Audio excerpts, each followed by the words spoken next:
Sango ya pasi, sango ya mawa bandeko nanga, sango moko ezo sala pasi mingi na motema. Kande tolobaka bandeko nanga kulala kulamuka na sango moko ya kolelisa na sango moko ya matanga bandeko nangai. Ezo sala pasi komona bandeko na biso mosusu omona alali na ye abando belate. Boye bolali bolamuki ka boye. Baye kopesa bino sango kie mutuki ngandi akufi. Mutuki ngandi azali susute na biso. Bandeko nanga isalaka toujours pasi ya makasi na motema, isalaka toujours pasi mingi na motema. Yango na lobaka toujours vanité, tout est vanité de vanité plutôt, tout est vanité. Na se ya moi toyeba place nini ya konyataka makolo, toyeba komi batela. Parce que ndenge to kendaka, ezala batu mosusu ba otambolaka na liwa. Ezala batu mosusu ba olalaka balamuki na liwa. Liwa ezo ya bandeko nanga elakaka lisusu mutute. Ezana batu mosusu peut-être abelaki na ye, abiki na kobika. Mais après un moment donné, moni mutu akufi. Il y a aussi d'autres personnes habilité, makam tout ça va, makam tout ok. Mais kola la kolamuka ka boye, mutu akwei, mutu akufi. Mutu alili kaka mutu oyezo salanga pasi. Bala moko mutu akufi. Yango toye bandeni na komi batela. Nous sommes des pèlerins sur cette terre. Alors toye baka place na biso toye baka ndenge nini na ovanda na bato ndenge nini ya rozalaka parce que lelo to lobi okoki ozate témoignage na yo ya malamu etikala bato baloba malamu pona kombo na yo ekozala toujours malamu mingi. Bandeko nanga ezo sala pasi na sango oyo tolingi to partager na bino kande boyebi biso toyaka toujours soki makambo ezali bomona biso tokoya na pete nyonso.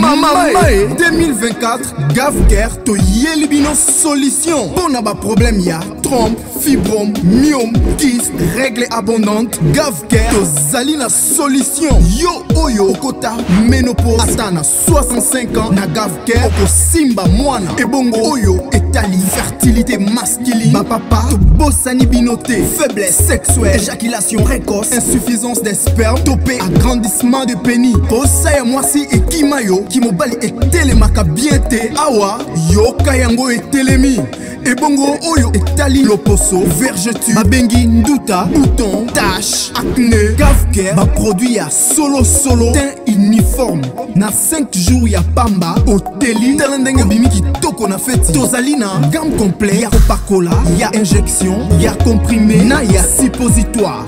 Yeah. Ozali na problème ya hémorroïde interne topé externe papa maman kaka na 2 jours ya pamba omoni changement total.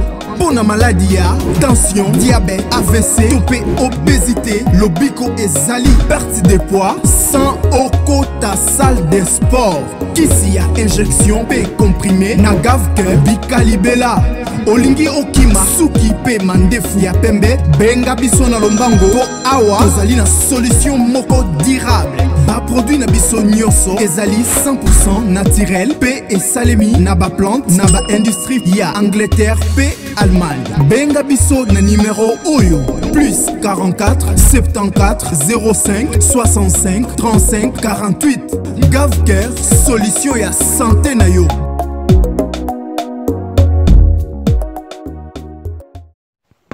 Sensibilisation quand on est à la cabane de Konanga, na système moko bien, na système moko bio, na système moko kitoko. Gavker ayeli biso ba solution ya kilikili. Gavker ayeli biso ba solution ya kafu kafu. Kane ba yebisaka biso la famille na Gavker bika na yo libela na Gavker okosimba na yo mwana bandeko na ngai. Gavker azawana azosungaka ba papa, azosungaka ba mama, azosungaka pe bilenge. Gavker asungaka teke noka mikolo te. Oh non, surtout ça va santé na yo. Na éviter ezalaka hémorroïde, na éviter ezalaka tension, na éviter ezalaka kolemba, ko kwanza nde ko kwanza nini. Oh nyonso etongisaka yo bandeko nanga benga Gavker bazawana bakosunga yo na système moko ya kitoko. Ebele ya bato baotu nanga mama Étoiline est-ce que eza makambo ya solo, est-ce que basungaka bandeko na nga kuna penza eza bika na yo libela. Tango bomelaka bakisi na bango yo moko omona kaka na nzoto na yo oyo nyonso bandotungisa yo oyokaka yango lisusu te mpe okomonaka yango lisusu te. En tout cas bandeko na nga bobenga na système moko ya bien. Salut cher Bouchou, salut cher abonné, salut cher connaissance, salut surtout les amis de Étoile Lune Inès TV. J'espère que vous allez bien. Quant à moi, je suis bien, super bien par la grâce de Dieu. Cher Bouchou, cher abonné et cher connaissance, yalelo bandeko nanga toye lisusu na sango ya pasi, toye lisusu na sango ya mawa. Bandeko nanga sango oyo ezosala biso pasi mingi na motema. Mutu munene ya mboka na biso auti kotika biso, mutu ya malonga ya mboka na biso auti kotika biso, mutu oyo ayebani na mboka na biso auti kotika biso bandeko nanga ye. Kani tolobaka soki ya koloba ezali tokoya koloba, soki pe ya koloba ezali te bokomona biso te tokoya pe te na système moko kaka ya bien. Sango na biso ya mawa bandeko nanga eza concerné na papa na biso Mutombo Dikende. Congolais partout oyo ozali na monde entier, offre oyo ezali spécial pona yo parce que ozali mwana mboka mabele ya mboka batekelaka ngo bapaya te. Congolais tala mabele oyo ezali komonana ezali plat à 3 minutes ya boulevard Lumumba, route nationale numéro 1 awa na kati ya Maluku, à quelques minutes ya péage ya Menkau oza mobimba na $750 ya pamba, ozui 15 mètres sur 20 na yo, y compris les documents administratifs na kati. Donc okozwa ba document ya quartier, okozwa ba document ya commune, okozwa tous les documents possibles oyo esengaka mutu azwa pona parcelle na ye. Pe oza na possibilité ya kosomba a crédit soki ozosomba plus. Ah oui, tolobaki te, tolobi bien, y compris les documents. Au pesi mongo na yo, oza na droit ya terrain 15 mètres sur 20, ozali na droit ya ba document administratif nyonso tu. Moi sensibilisation lisusu bandeko nanga avant tokota na mozindo ya makambo na biso, ba mapango koteka yango yo. Kane na lobaka toujours et encore sombelaka bana na yo lupango.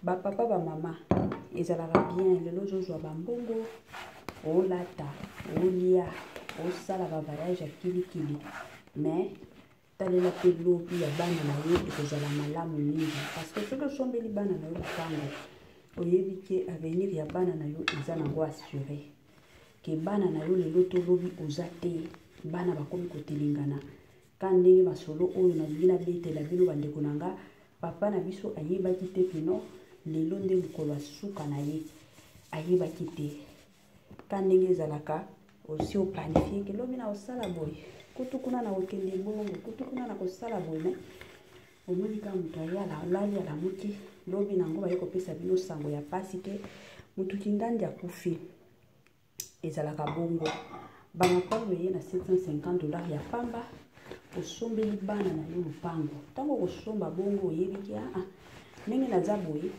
ata soki nakufi bana nanga bakotelangana te, bana nanga bakozala na bisika kovanda, bana nanga bakolala libanda te, bana nanga bakolia parce que oyebi ke oplanifia déjà mwa eloko moko boye mpona bana na yo. Bamapango eza nango na $750 ya pamba, $750 ya pamba la famille. Osombeli bana na yo mwa bisika ya kovanda, osombeli bana na yo mwa bisika ya kolala ata mpona bana na yo te me tala ke tokolaka lelo peut-être oza na 60 ans, lobi kuna dans 10 ans ozala na 70 ans, lelo oza na 30 ans, dans 40 ans ozala na 70 ans. Bamapango bosomba lelo 750, tala yango dans 40 ans kozala combien? Peut-être kozala na makuti wana te. Sombelaka bana na lupango bandeko nanga ekozala toujours malamu mingi. Nga nalobaka toujours lobi ya mutu toyebaka yango te. Oya yebaka lobi na biso ezalaka nzambe.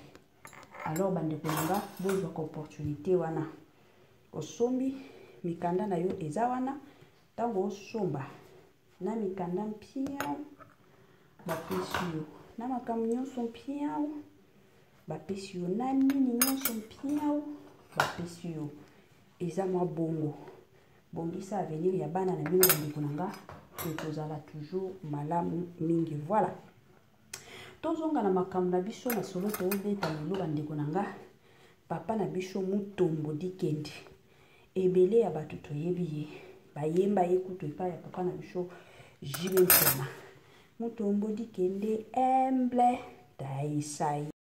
Voilà la famille kande na oloba matanga ya lelo eza papa na biso Mutombo Dikendi na yebi te bakoba bato mosusu prononcaka ngo bien mosusu bandeko na ngai bino moko boyebi mosusu tobengaka ye papa Mutombo Dikendi mosusu papa Mutombo Dikendi bandeko na ngai eloko na ye koyebisa bino eza kaka keno papa na biso awuti kotika biso aza lisusu na biso te toye kovandaka boye baye kotindela biso sango jusque là famille nano ebimisi te makambo akufaki nini ezalaki ndenge nini nano balobi te bino moko boyebi chez biso tozalaka soki famille epesi biso barenseignement nyonso biso mpe epa na bino tokoya lisusu kozongela bino mpona kopesa bino barenseignement nyonso.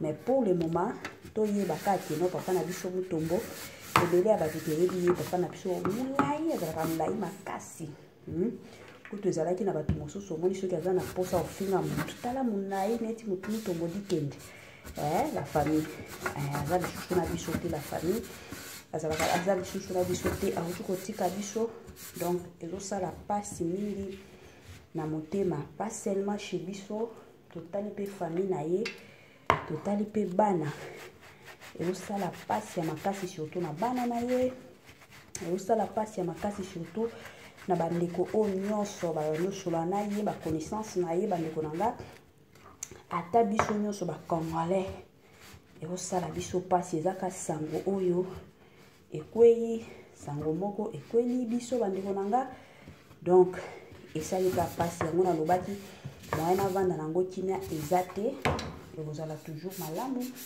na ye kopartage na baninga mosusu na ye kopartage na bandeko na biso mosusu na ye kopartage na famille mobimba Étoile Lumineuse TV. En tout cas toye kopresente nano bacondoléance na biso na famille mobimba ya papa na biso Mutombo Dikendi de partout oyo balandaka biso toyebiki eza facile te eza moment moko eza très difficile à supporter. Alors Nzamba Lola apesa bino makasi Nzamba Lola azala toujours elongo na bino toyebiki bato oyo nano bakofela ata balobaka keno bakoyoka na bango bien vie ekendaka bongo mais bato oyo basi bakofela déjà baoyo ya bango toyebi bandeko na nga ndenge esalaka pasi mosusu ozala neti olota neti baobetela lisolo nzoka eza makambo eza nango ya solo eza nango réalité.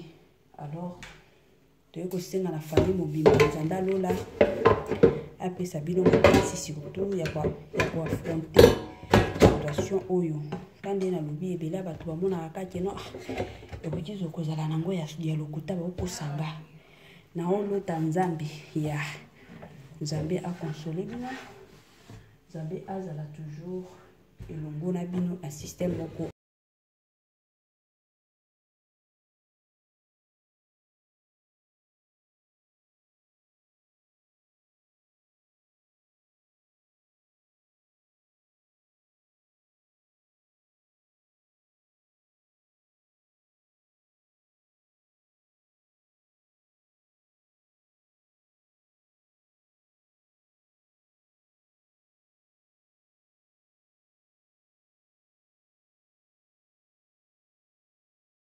Congolais partout oyo ozali na monde entier, offre oyo ezali spécial pona yo parce que ozali mwana mboka mabele ya mboka batekelaka ngo bapaya te Congolais tala mabele oyo ezali komonana ezali plat à 3 minutes ya boulevard Lumumba, route nationale numéro 1 awa na kati ya Maluku, à quelques minutes ya péage ya Menkau oza mobimba na $750 ya pamba, ozui 15 mètres sur 20 na yo, y compris les documents administratifs na kati. Donc okozwa ba document ya quartier, okozwa ba document ya commune, okozwa tous les documents possibles oyo esengaka mutu azwa pona parcelle na ye. Pe oza na possibilité ya kosomba a crédit soki ozosomba plus.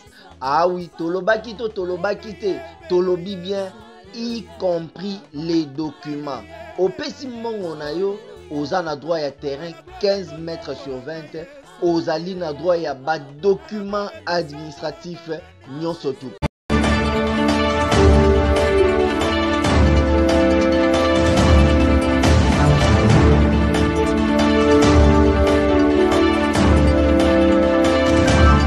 Bandeko na gato komi na mwa suka partage na biso ka ndenge toyaki koyebisa bino kino sangwa pasi sangwa matanga papa na biso mutombo auti kotika biso mutombo dikede auti kotika biso bandeko na nga ka ndenge ezalaka bozalaka na numéro ya bana ba connaissance na ye et ozala toujours malamu en tant que bato moi message ya condoléance moi message d'encouragement et sala malamu mingi suka ya partage na biso yango wana kane bo misana bo salela biso ba partage bo tiela biso ba j'aime surtout to misana na ba commentaire na bino la famille bo tiela biso ba commentaire la famille et sala biso malamu to komi na biso na suka en tout cas la famille bo permettre nga na yebisa bino kaka au revoir to mona na bisusu na ba émission na biso mususu na système moko ya Tokos makasi.